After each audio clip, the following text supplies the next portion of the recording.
Hello and welcome to another edition of Choose to Challenge with LaWanna Bradford. I am LaWanna Bradford with the Bradford Group and principal of the Bradford Group Consulting. And I'm so excited to be here with you again with another special guest, Miss Mistie Layne. Mistie, how's it going? Oh, it's going fabulous. Thank you so much for having me, LaWanna. Thank you. Well, for those of you that may be joining us for the first time or tuning back in, Choose to Challenge is a platform designed to expand your thinking, challenge the norms, the mores that are out there in society, challenge systems and institutions, and help us to elevate to the highest version of ourselves by being unique to who we are. And today, Mistie and I are going to be talking about breaking free of physical and mental shackles.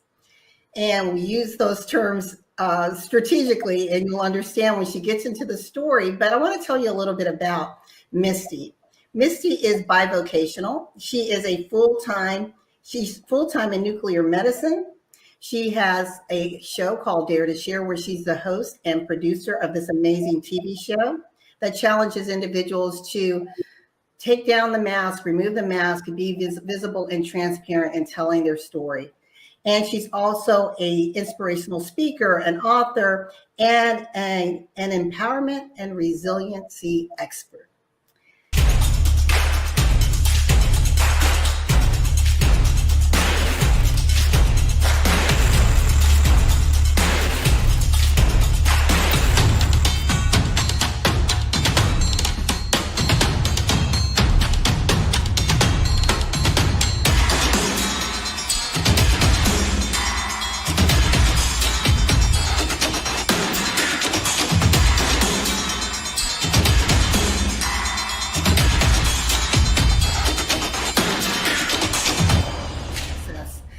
So let's I want to talk about this particular topic when we talk about physical and mental shackles. And some people look at it as metaphorically speaking, but we want to talk about your real life experience and how you were able to break free of these shackles. So you want to just dig in and tell as much of your story as you'd like? Sure. And I was just thinking when you announced that at the very beginning, I just had like my whole brain just kind of went and lasered in, because I have a lot of adversity, and my whole thing is to tell people that we can all overcome our worst to live our best. And I've been through several things, from drug addiction, prison. I mean, I've kind of been around the block a few times. But when I think about what you said about breaking free from the physical and the mental shackles, it brings me right down to domestic abuse.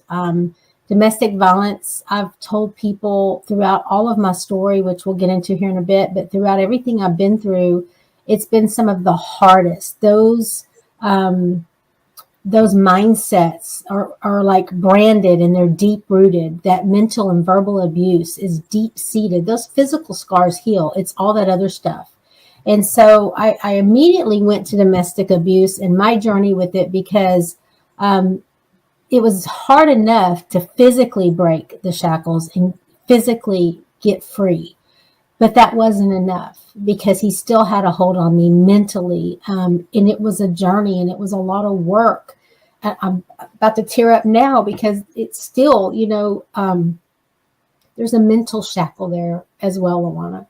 And so I want to bring light to that and shed light with people that, it's real. It's not about, oh, you're not strong enough, just leave. I'm one of the strongest people. I'm resilient. I always have been. Went from medical school to prison. I mean, I knew, I had my head on my shoulders straight. But these abusers, they're masters. They're master manipulators. They know exactly how to play on our insecurities. And it's such a slow progression that before you know it, you're bound. And it wasn't until I ended up in jail facing a 40-year prison sentence that I realized the hold he had on me. I no longer knew what kind of food I liked, what kind of clothes, what kind of music, because I had realized he had been dictating all those things for me, and he gradually had lost myself. So part of releasing that mental shackle was learning and rediscovering who Mistie is and what Mistie liked and what Mistie wanted. And that's hard. That's hard. If anyone out there is battling with it, don't give up. Don't give up on yourself. You're worth it. Let's talk a little bit about that. As you said, you lost yourself in this abusive relationship to the point that you didn't even recognize what you liked anymore. So you went into this journey of rediscovery. Yes. How did you even begin to progress through that? Were you able to do it independently, or did you seek help, therapy to guide you through that journey? Well, speaking, as inspirational to tell the audience, what I would suggest is finding what works for you. Seek therapy, counseling, writing, prayer, whatever works for you. The main part of that is just to seek some kind of help, not to sit on it. But for me, it wasn't just I woke up one day and said, oh, let me do some self-help. My circumstances were just a little bit different. I was in medical school, studying to be a surgeon. My life was on track when I found out my husband had gotten a woman pregnant. I had 2 small babies. My world was blown. It was devastated. And I internalized and blamed myself and thought, well, I must not have been good enough if he cheated. So I went on this journey to find validation from anything or anyone that would make me feel worthy. And that's when my life changed at 32 years old. I made that choice one day to try cocaine for the first time and didn't think that process all the way through, and ended up addicted, which turned into crack cocaine addiction, which lasted 10 years and did not end until I killed someone in a car accident and was put in prison facing 40 years. So for me, it was a wake up of either I'm going to die with the person I killed or I'm going to choose to live. Because I was dealing with a lot of survivor's guilt, knowing I was in the wrong. It was really hard. For me, LaWanna specifically, it was writing. Writing is what saved my life. I took the time and space, of course, I'm in a jail cell. There's nothing else to do, right? So I took the time and space and dedicated that to myself to go through that journey because it was life-saving for me. I knew I had to do it. So I started using writing. Through the writing, I was able to release a lot of the anger. I was able to work through some of the guilt, and I was able to discover that I had value, that even though I had thrown 10 years of my life away, even though I had made so many bad choices and mistakes and hurt so many of my family and loved ones along the way, that they could forgive me and that I could forgive myself. But I just had to do the work and get to the point in space and time where I could. With your journaling and just the writing, and you mentioned that it helped you to release, in all that you do now, in helping men and women around the world, do you take them through that discovery journey? Do you give them tips and tools so that they know how to break through their own limitations? Absolutely. So I have 2 different so first of all, here's a little shameless plug. Here's my book, What Goes Up, which is my life story. There's a chapter in here called COPE, C-O-P-E, COPE equals hope. And it's a 4-step method that can help catapult you into that forgiveness, to understand what you need, catapult you through the work 1 step at a time. So that's the 1 tip.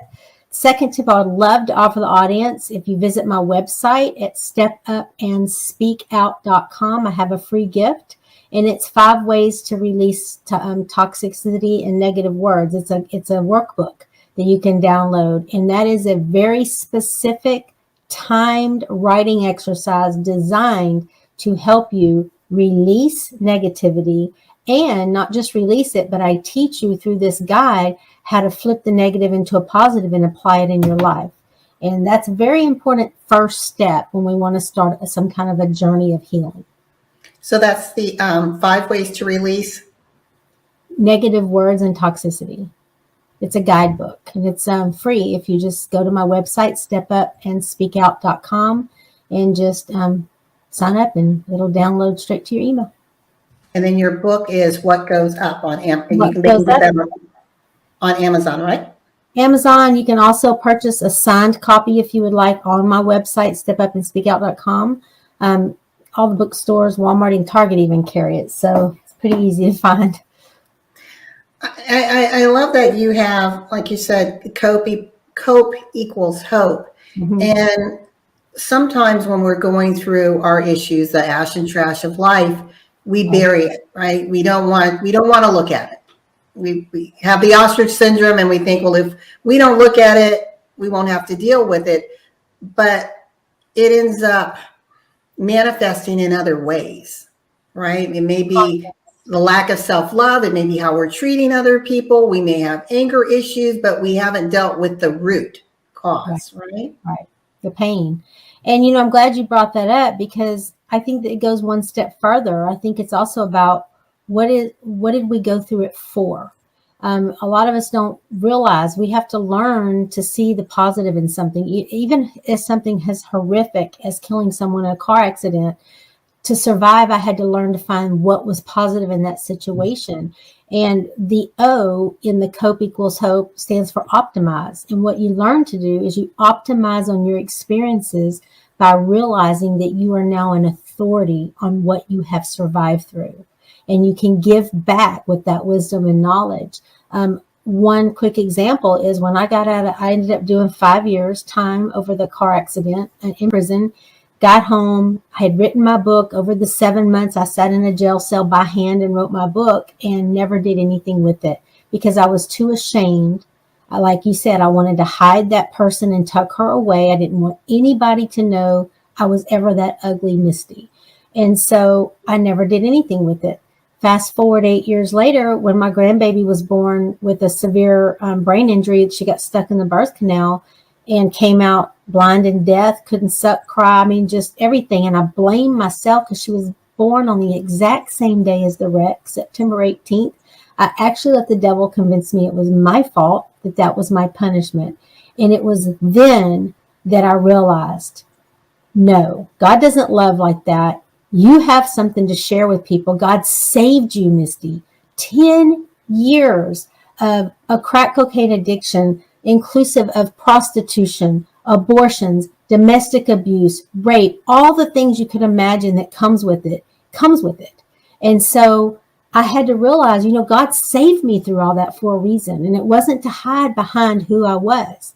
It's time to step up and speak out and show people that you don't have to, I had to step over my own shadow and step into who I was supposed to be.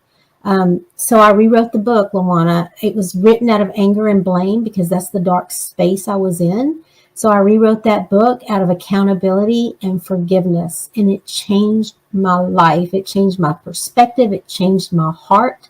The pain turned into fuel to help others, to help them get out of their painful spots. So it goes one step further than what you were saying is I feel like it's also realizing our destiny, that we've lived through that circumstance and now it's time to step up and speak out about it. I love when you describe it as stepping over your shadow. Yeah. And into who you were meant to be. And sometimes we go through things, the tsunamis of life, whether it's by choice or by circumstance. But invariably, it all works out to our good if we choose to see it that way, right? I mean, right now, you're able to take all of this experience. And I want to talk about your Dare to Share platform, because that is a platform where you're challenging, this is about Choose to Challenge. You're challenging people to speak their truth, to speak those unmentionables, if you will, to the world and get beyond that and help others to heal.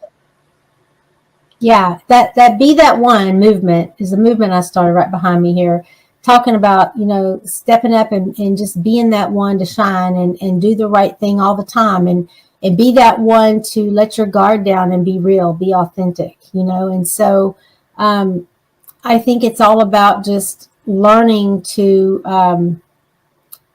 well, let me go back. I don't think it's even learning. I think that it's being taught that you can have courage and confidence and step up and speak out, and that's something that I take pride in, the resiliency and empowerment expert title, because I instill courage and confidence in people by showing them we can all overcome our worst. It doesn't matter what your worst is, and don't compare your worst to someone else's either, because our pain is our pain, and no one else can measure your pain. That's on you.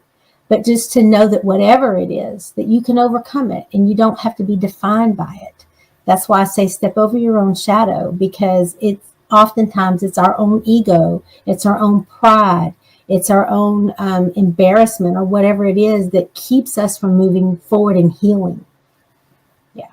So, oh, I'm sorry, I didn't even answer you. So, dare to share. So I'm telling everyone, right? Be that one, step up and speak out. But how are they supposed to do it? So I came up with this TV show, which is the platform where I invite people to do that. Here's your chance to be that one. Here's your chance to step up and speak out. So oftentimes my guests are people that have never spoken their story before anywhere. And it is just the most liberating thing to watch the freedom that they gain just from speaking out loud about and being honest with themselves about their demons. It's a beautiful thing. And I love having the show. I love having the platform available to people. If anybody out there wants to be a guest, it's real simple. Just get in touch with me. I also have an email, mistielayne@mistielayne.com. You can reach me at as well. Fantastic. So one of the things that I want to ask you, you slightly touched on that when we started this conversation. You mentioned the journey, but then you said it's still a process. Yeah. So take us through that, because I know, I've shared with you some of my story, and there are times where there'll be a reminder, right? And you have to find your anchor, your center to bring you back and keep you out of the shadows, because they'll pull you back if you allow them to. Well, I have a great example. I'm just kind of very transparent. You know me, LaWanna. I'm a country girl. I say what's on my mind. So I'm going to be frank with y'all, and I hope that's okay. That's okay. But part of my domestic abuse relationship, it's like being on a roller coaster. He loves you and thinks you're beautiful one day, and the next day you're trash. He doesn't want to touch you physically, sexually, doesn't want anything to do with you. And then the next day he loves you and can't get enough of you. It's really, really hard. And I've battled with my weight up and down, even on crack cocaine. I never was real skinny. I've just always battled with a food addiction. And I was in the store the other day and I saw an advertisement, and it had one of those big flyers up in the storefront of a nice, beautiful, thin woman. And I haven't thought about these things for a long time. You never know what's going to trigger them, right? And it flashed me back to the day. I'll never forget it. We were in the store and we walked by the front of the store, and he looked at that sign and he looked at me. He said, "Well, if you look like that, I'd give you sex all the time." And it just like, how, what, why, and the fact that was even in my mind today, because I feel so empowered today. Like I feel like I'm really through it, but it's those constant reminders of where we've been, who we need to help with what we've been through and learned through, and also to keep putting the work in, not to let those negative thoughts come back, not to let those negative words from other people bring us back down, but to realize who we are, what we've lived and survived through, and to step up to the plate and be that person we were meant to be. Exactly. And what you're describing is PTSD, post-traumatic stress disorder. Yeah. And we tend to focus so much of it on the military. But it's anything that's traumatic in our lives. And there are triggers that, if we're not mindful of it, can quickly pull us back there, right? Yeah, words hurt. People, like I said, physical scars go away. It's that mental and verbal abuse that's hard. Words hurt us and they haunt us, and especially when we're already damaged and we're already, we don't have the self-confidence to begin with. So, we start believing their words as truth, and that we're not worthy of being loved, or we're not, just because we look a certain way, we're not allowed to have sex or get that, because we don't look a certain way. It's abuse, downright abuse. Yeah. And I was thinking as you were talking, the childhood rhyme, sticks and stones can break my bones, but words will never hurt me. I don't know who came up with that. I don't know either, but they lied. They lied. Yeah, that is so untrue. Maybe they were trying to convince themselves. Well, next thing I want to talk about, because you've got some amazing things happening, and I know the pandemic has slowed some things down for a lot of people as far as their live events and retreats. Can you talk to me a little bit about, and the audience, about your upcoming retreats that you have? Yes. So I'm really excited. I have this beautiful vision in my head of a complete experience, a 3-day experience of a writing retreat that's, it's geared for women, because women, I relate with them, and I feel like I can really do a lot of work with women and help them because I gain their trust. So I like to work with women. So I have a retreat coming up in January 28th through the 31st in Austin, Texas, and it's called the Write, WRITE, to Ignite Women's Empowerment Retreat.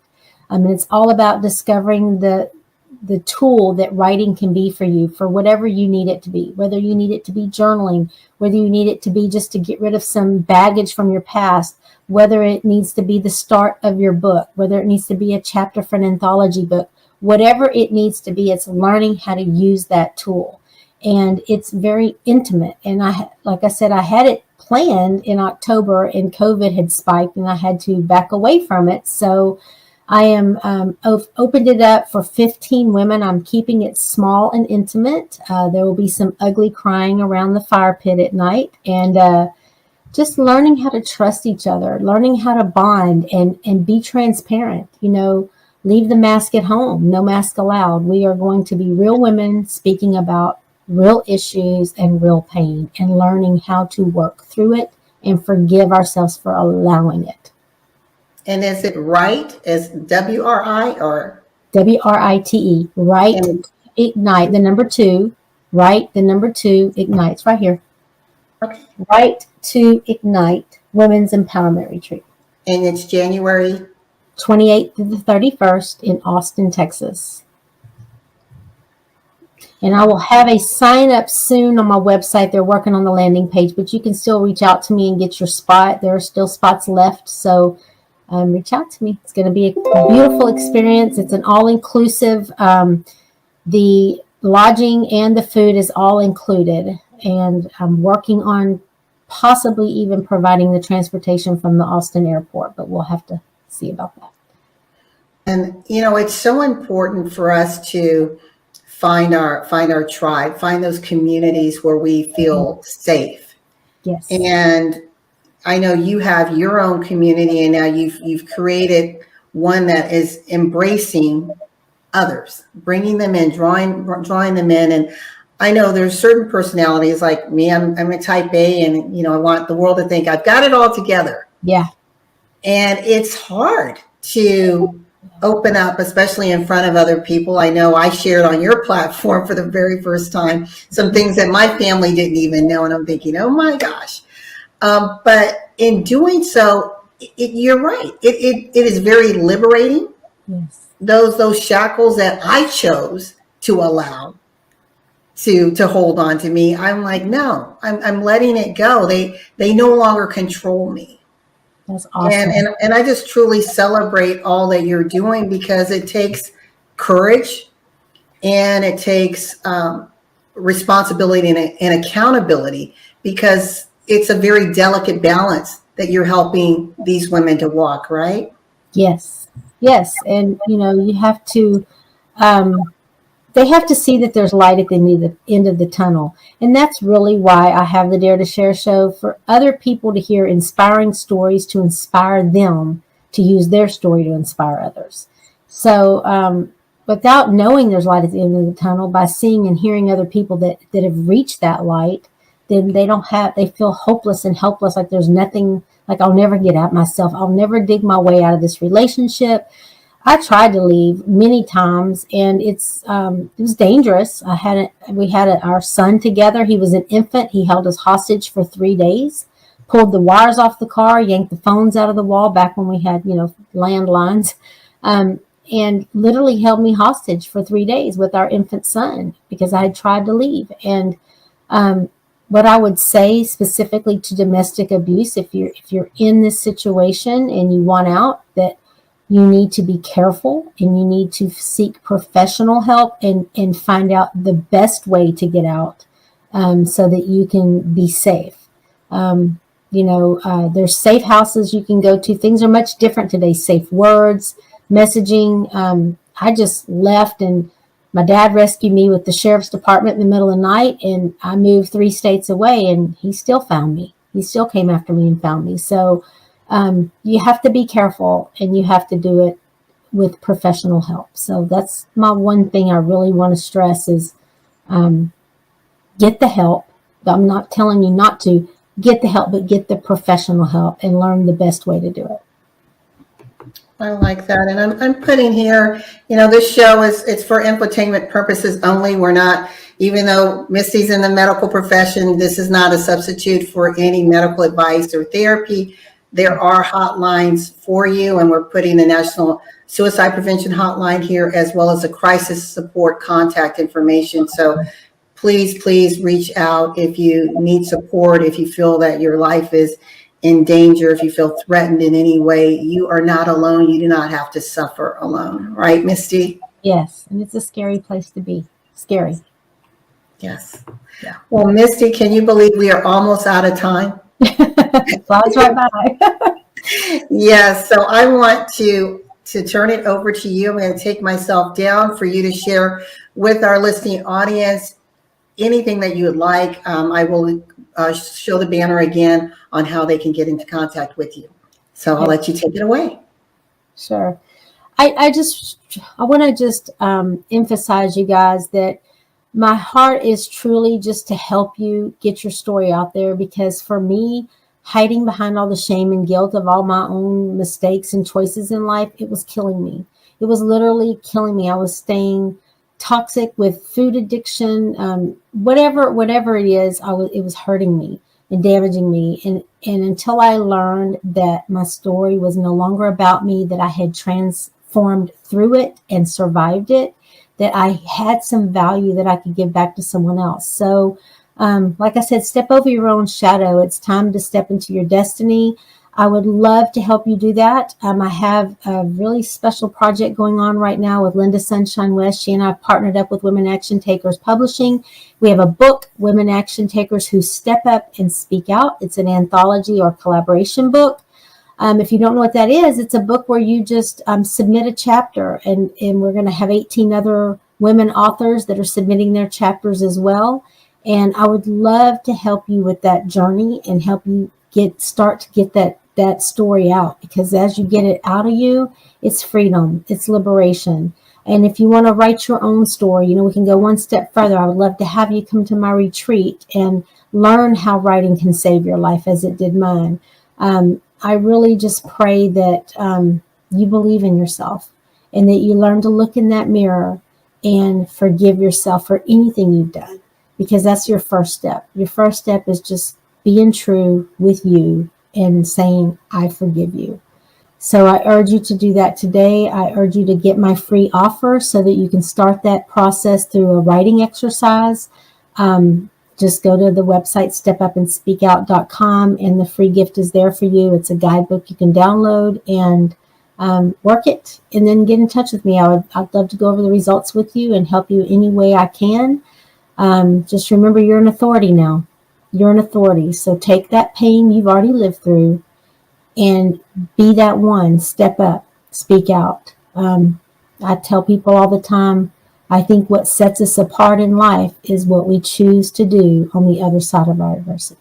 So step up and speak out. You guys, if I can write my book from a jail cell, what's holding you back?